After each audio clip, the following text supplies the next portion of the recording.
Добрый вечер, всем любителей футзала. 11-й тур, третья игра 11-го тура OC Company, Atlantic FC. Number 9 Vladislav Šutin ja number 17 Igor Ostrivets ja kas on pall väravas? Ei ole, käib latis ära, nii et ei tule esimest, aga kas nüüd tagaposti juures kaks meest olemas tuleb OC Company koosseis.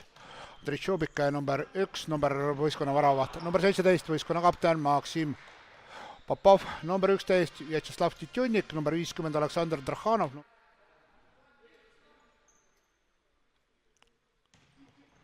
Nii, pall on mängus ja lööki ja väravahitõrje hästi seal tuure kogumas.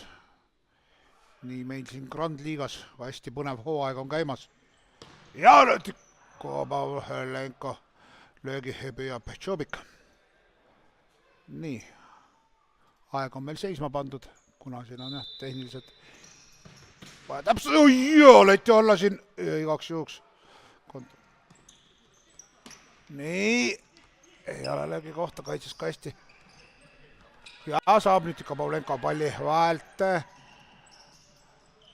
Löögi ja Tšubik. Ei. See läks nüüd väravast mööda ja tuleb otse ja ülemängimine ja sööt ja lööki, aga Kotenko tuleb hästi välja ja päästab oma meeskonna. Hea kontrolli praegu Pagaramel Šelbe, võtt on nimi. Võidis teile Lušemid ja hästi osa joonelt. Ja on olemas 2-0. Nii ja uus rünnak. Ja sööt ja kas tuleb veel otsa? Ja nüüd järjest lööb oma teise Dmitri Bujalski ja jäi. Ja teiste rahad arvab, et otse Company mängib Sustreje, seis on ka Sustreje.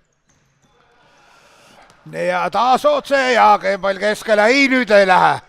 Oli super võimalus 4-0-iks, aga jah, 3-0 on ka ilus seis. 0, Dmitri Bujalski 2 väravat ja Aleksandr Drahhanov 1 on löönud.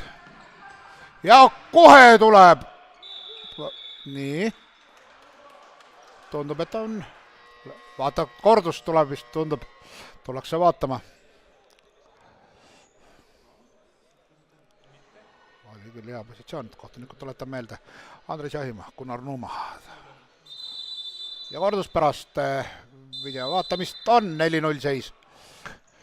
Ja Atlantic rohelistes siis on 0-4 kaotusseisus, tulevad praegu. Ja hei. Viga nõutakse ja on. Ikka nõuda, siis tuleb ikka, saab ka midagi, kui elus nõuad. Nii, kollane kaart ka nõudmise peale, nii et kui liiga palju nõuad, siis saad kollase. Atlantiku koos Slavti Tjunik, kellel on 2 värava söötu ja ka võtame ka selle sekundi nüüd. Ja olemas üks tagasi, nii et hakkab tulema. On Danil Tikabalenko selle värava autor, nii et 4-1.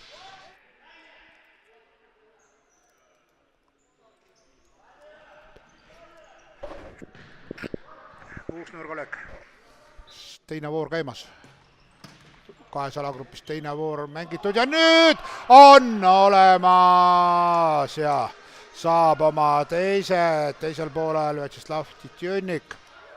Kabaulenko ja sööti, kas pöördelt tuleb löök? Ei, vahetakse pall vahelt, 2 värava autor. Siin on meil 2, nii Dmitri Bujalski kui Vjatšeslav Titjunik löönud 2 väravat, siin saadakse jalgadele pihta, aga kõik õnneks. Aleksandr Drahhanov oli mängu. Tuleb Atlantic otsimas oma teist, aga ei, saavad hoopis minna. Ja posti põrkega lööb Dmitri Bujalski kübara hätrik. 5 väravat või ütleme rohkem kui, 5 või rohkem väravat võiks siis lõpu ka kiiremini mängida, aga lasta alla. Liiga keeruliseks reeglid teed siis. Oi! Vot, mis me nägime, Vladislav Klõmm. Ja olemas! 2-7 väikegi lohutus.